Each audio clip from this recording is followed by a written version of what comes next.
Vedo, è noto che molti non sanno della clausola rescissoria di Dumfries. A dire che quella clausola rescissoria c'è dai tempi di quando è stato comprato Dumfries.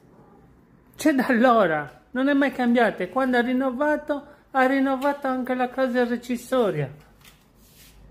E ci sono youtuber come Bergomi e compagnia bella che non sapevano di questa storia. E addirittura giornalisti che non sapevano di questa storia. Dai, ma io mi domando, ma se la seguite quello che si dice sull'Inter o non lo seguite? Perché è da ignoranti puri questo, Perché voi che vi vantate di seguire l'Inter, non sapete una cosa così semplice che chiunque lo sappia, lo sa. Assurdo. Alla prossima.